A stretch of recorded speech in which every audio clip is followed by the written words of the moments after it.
Good afternoon বন্ধুরা, সবাই কেমন আছো? আশা করছি ভালো আছো।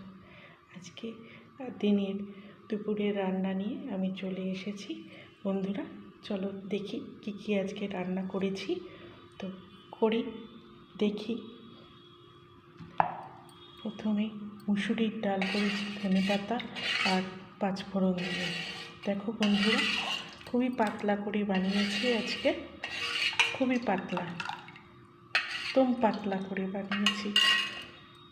তারপরে আলু পটল দিয়ে মাছ ছাড়া চচ্চড়ি একদম শুকনো শুকনো করে বানিয়েছি, দেখো খুব সুন্দর।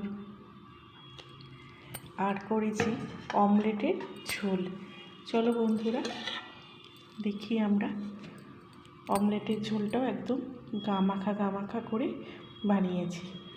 তো কেমন লাগছে আজকে রান্নাগুলো আমার, তোমরা অবশ্যই কমেন্ট করে জানাবে বন্ধুরা। তো আজকের মতো আমি শেষ করছি, আর তাও তোমাদের দেখানোর জন্যই আবার দেখাচ্ছি। দেখো আজকে খুবই সিম্পল রান্না করেছি, খুবই, বুঝতেই তো পারছো যে শরীরটা ভালো না, তাই খুবই সিম্পলভাবেই রান্না করেছি আজকে, আর সবই সাদামাটা করেছি। তো চলো বন্ধুরা একবার দেখে নিই। ডাল করেছি, তরকারিটা করেছি,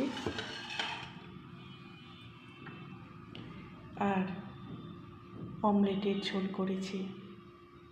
কাদের কাদের পছন্দ অবশ্যই লাইক কমেন্ট করে জানাবে। আর ভালো তো সবারই লাগে বলো বন্ধুরা। তাই আশা করছি আবার নতুন ব্লগ দিয়ে আমি চলে আসবো।